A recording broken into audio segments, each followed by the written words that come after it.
Hi!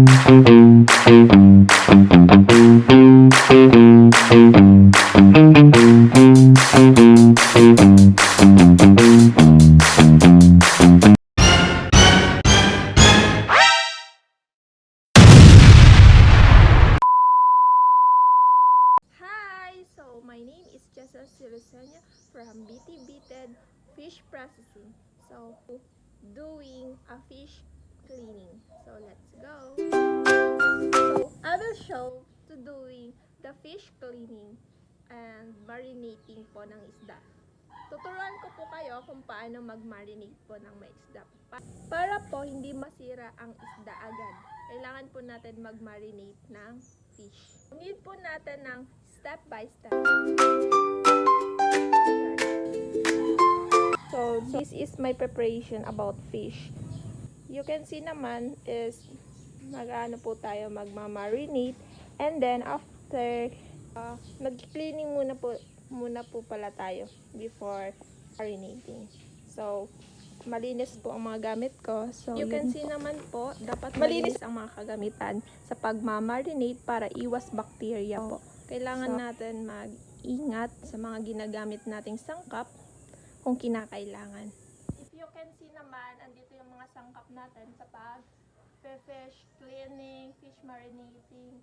So, gagawin natin is magki-clean tayo ng isda. How to clean the fish and how to marinating para mapahaba ang shelf life ng isda. So, let's go! Samahan niyo ako!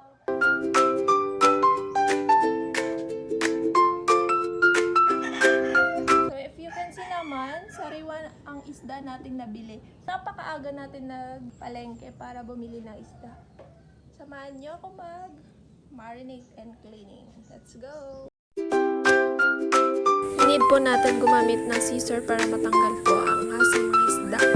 And need po natin ng paminta sa pagmamarinate po ng isda.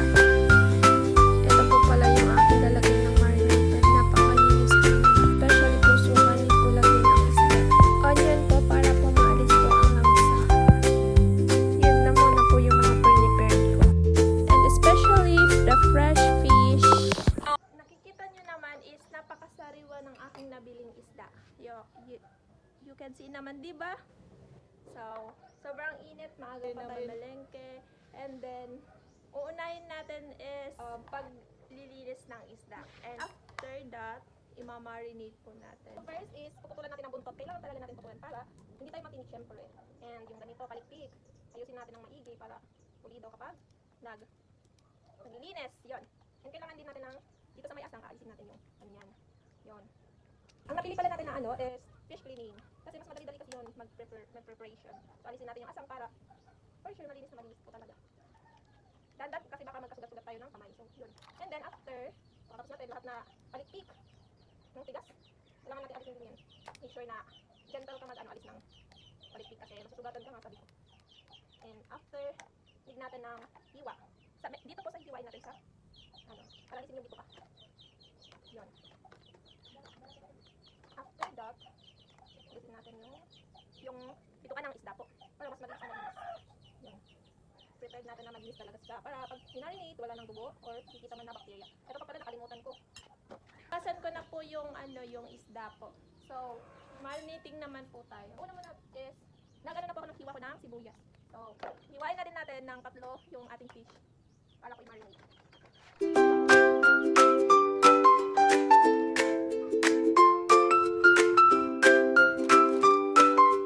So, ilagay natin sa bowl. And, lalagay po tayo ng suka. Para hindi po masira agad at hindi matanggal po ang langsa ng isda. So, lalagyan na natin. Kunti lang, hindi huwag masyadong madami. Kasi sobrang asim na asim siya pag niluto ko.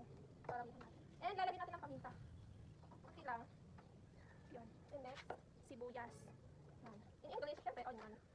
Lalagyan natin. Syempre, kung malinis yung kamay natin, bago tayo kahit wala tayong gloves, is dapat malinis na malinis pa rin tayo kapag nag-cleaning or marinating na isda. Alis ang bacteria.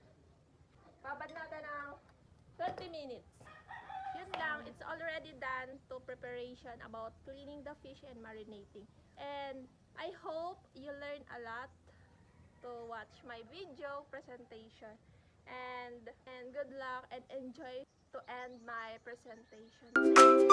I just had to let you know you're